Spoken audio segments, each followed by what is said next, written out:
China کو کیوں شکایت ہے پاکستان سے؟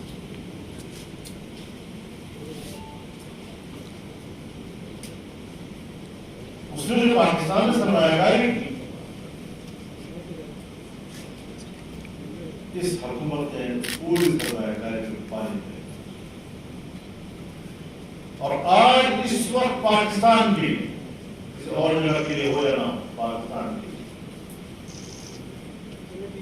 امریکہ کی دوستی کا معیار سی پیک کو تباہ کرنا، پیچھے رکھنا۔ ایک طرف ہم میگا پروجیکٹس کے پیچھے لگے ہوئے ہیں، ایک طرف فلسفہ دے رہے ہیں، کوئی سب دنیا چاہتے ہیں کہ پاکستان میگا پروجیکٹ کو مل جائے۔ ہم نے مائکرو لیول اور میڈیم لیول کی تجارت کرنی ہے، اور مائکرو لیول اور میڈیم لیول کی تجارت بیرون دنیا سے ہوا کرتی ہے۔ اسے تو پبلک خود لوگ مینج کرتے ہیں، اسے تو اسٹیٹ پبلک آپس میں مینج کیا جاتا ہے۔ اگر دنیا کے ساتھ ہم نے کاروبار کرنا ہے تو امریکہ بھی باہر کے تعاون کے ساتھ کرتا ہے، مرضی میں دھمکیاں ہوتی ہیں، وہ ادارے ہوتی ہیں، اپنے نسل کر رہی ہوتی ہیں۔ ہم کہاں کھڑے، کہاں لا کے کھڑا کر دیا گیا، اور پھر ایک ایسی حکومت کو ہمیں کہا جا رہا ہے کہ آپ مانیں گے کو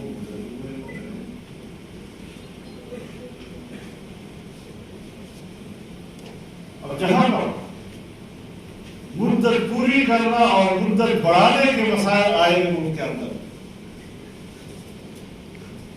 ملک کے اندر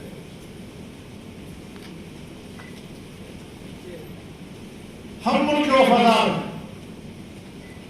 لیکن اس نہ تو بتا دیا جائے کہ وہ وفاداری کا معیار کیا ہے۔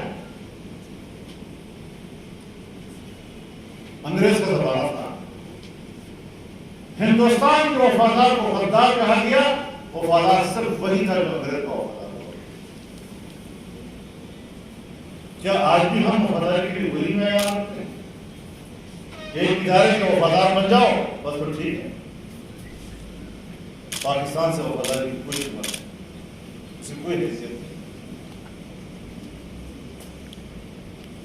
اب صورتحال کہاں تک پہنچی؟ آج ہی کی بات کریں گے، جو 17,000 ملازمین کو ایک جج کے اینڈ ریٹائرمنٹ سے چند گھنٹے پہلے بیک جنبش قلم نوکری سے نکالا گیا۔ آپ کی اسلام آباد کی سڑکوں پر اپنے بچوں کے ساتھ آگے بڑھانے کی کوشش نہیں، موت کو آپ زندگی کی ترجیح دے رہے ہیں، اپنے بچوں کی بھوک برداشت نہیں ہو رہی، دیکھ نہیں جا رہی ان سے۔ تقریباً 50 سے زیادہ ادارے ہیں اس ملک کے اندر کہ جہاں سے لوگ نکالے گئے ہیں۔ اگر 17,000 لوگ بے روزگار ہو جاتے ہیں، ہر ایک کے بیچ اگر 5 یا 6 افراد کا گھرانہ ہو، آپ اندازہ لگائیں کہ کتنے لوگوں کو ہم نے چھوڑ دیا۔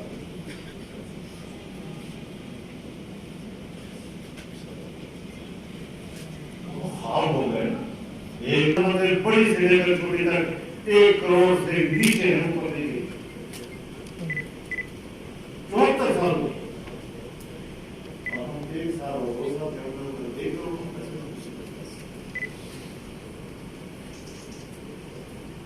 اب آج حساب لگائے نکالے کتنے گئے۔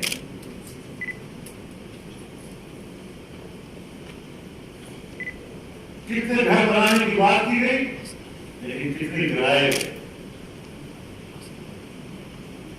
لوگوں کو کس قدر بے گھر کیا گیا۔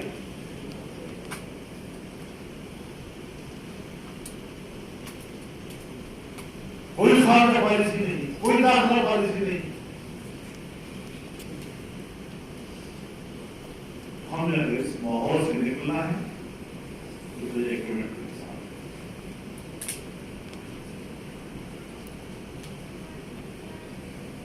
پاکستان کا عوام ذمہ دار قرار دیا جاتا ہے کہ اس کے ووٹ سے حکومت بنی،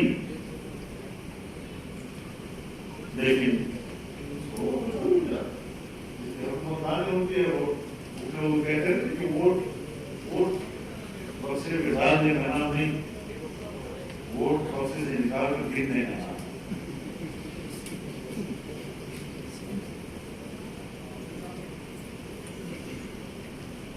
اس لحاظ سے آپ نے آج جو اپنی حریت، اپنی آزادی کا علم بلند کیا ہے، انشاءاللہ ہم پوری دنیا میں محکوم قوموں کی آزادی کی تحریکوں کی حمایت کرتے ہیں۔ کیا پاکستان میں ہم اپنے بھائیوں کی آزادی کی تحریک کی حمایت نہیں کریں؟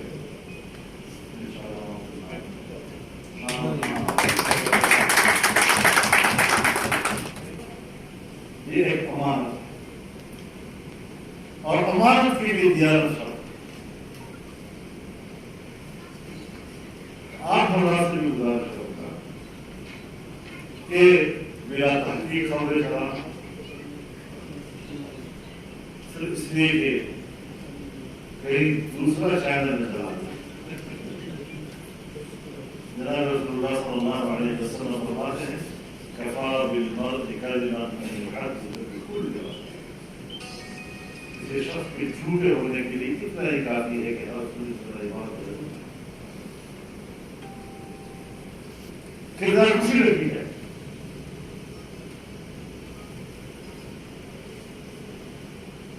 بلکہ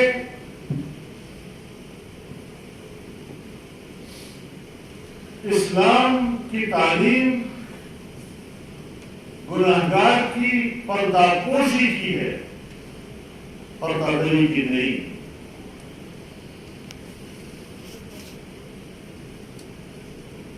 لیکن یہاں تو پردہ پوشی جو ہے تو صحابہ ہو جاتی ہے۔ ہمیں اپنے شریعت کے اصولوں کو سامنے رکھا ہے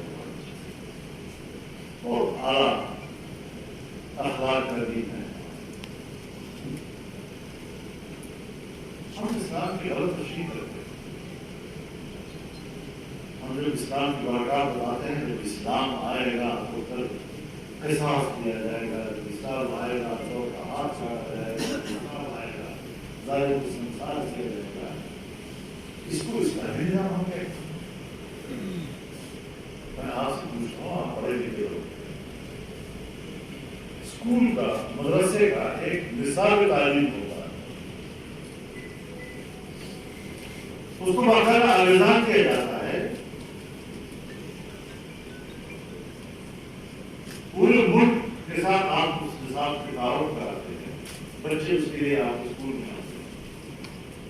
اب اگر کوئی بچہ پڑھتا نہیں، سبق یاد نہیں کرتا، گھر کا کام کر کے نہیں آتا اور استاد اس کو سزا دیتا ہے، کیا ہم نے کبھی اس سزا کو نصاب تعلیم کا حصہ کہا ہے؟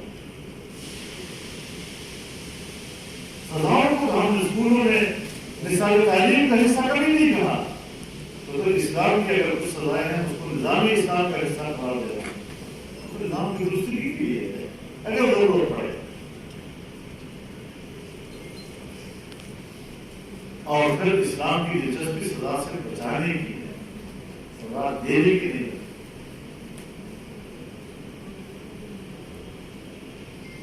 تو ہمیں بھی اپنی صحافت کو ان خطوط پر استوار کرنا چاہیے جس میں کسی کی کردار خوشی نہ ہو، خبر ہو تو صحیح خبر ہو،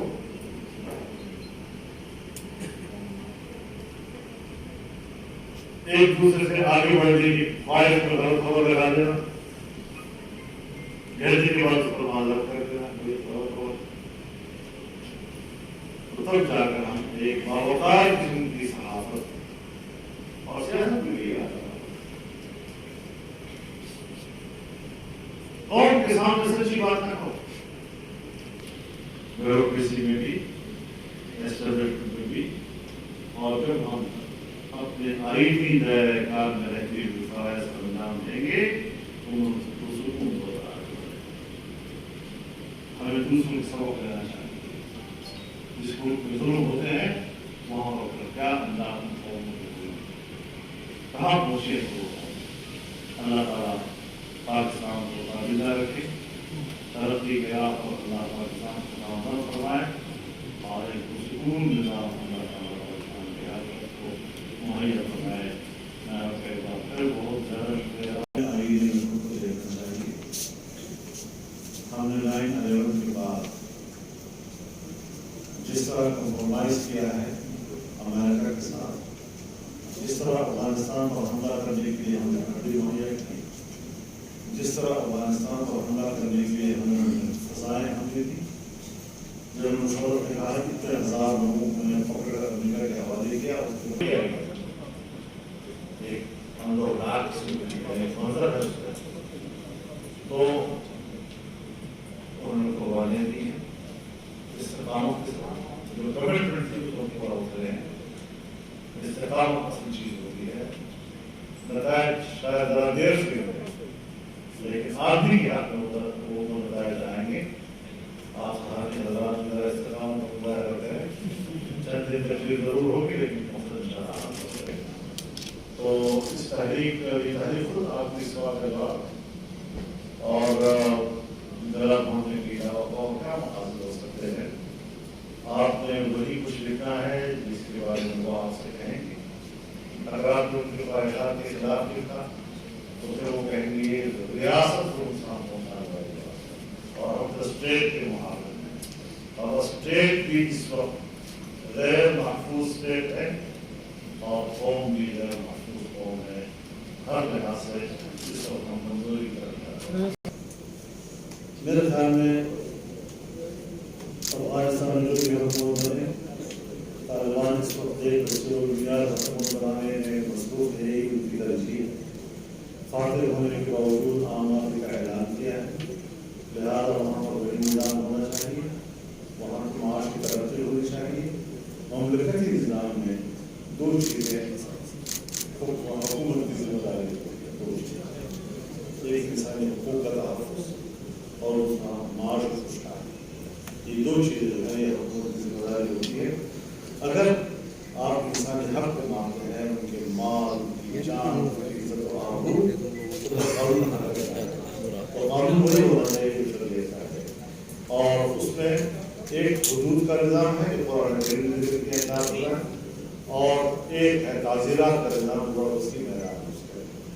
تو نظام کی اصلاح کے لیے سزاؤں کا تصور کرنے کا موجود ہے، لیکن سزاؤں کی نوبت کیوں آئے اگر ہم ملک کو دیانت کے ساتھ چلائیں اور صحیح چلائیں؟ ہم جو ہمارے کرائمز ہیں، گلی کوچے کے کرائمز ہیں، چوری چکاری کی جو ہمارے جرائم ہیں، اس کے مقابلے میں اگر قانون نہیں ہوگا، حرکت میں نہیں آئے گا تو کیسے کر ہوگا؟ اس حوالے سے سزاؤں کی جو ضرورت ہے قرآن نے اس کا ذکر کیا ہے، صحابہ کرام نے اس پر عمل کیا ہے، لیکن اسلام چاہتا یہ ہے کہ سزاؤں کی نوبت نہ آئے اور لوگ خوشحالی کی زندگی گزاریں۔ معاشی طور پر حکم مستحکم کرو، اس کے لیے پالیسیاں بناؤ، اور معاشی طور پر آپ مستحکم ہوں گے تو آپ کے ساتھ جب پالیسی کامیاب ہوگی۔ جب تک آپ بین الاقوامی دنیا کے مفادات اپنے ساتھ وابستہ نہیں کر سکتے، آپ دنیا کے دوست نہیں بنا سکتے۔ یہی بی جے پی کی حکومت تھی، واجپئی بس میں آپ کے پاس آیا اس لیے کہ اس وقت آپ کی بڑی شرط مستحکم کی اور وہ آپ کے ساتھ ٹماٹر اور پیاز اور تجارت کر رہا تھا، اور پھر آج وہی بی جے پی ہے، جب آپ تلاش ہے تو اس کا رویہ آپ کے ساتھ کیا ہے؟ وہی چائنا وہ پاکستان کو شاہراہ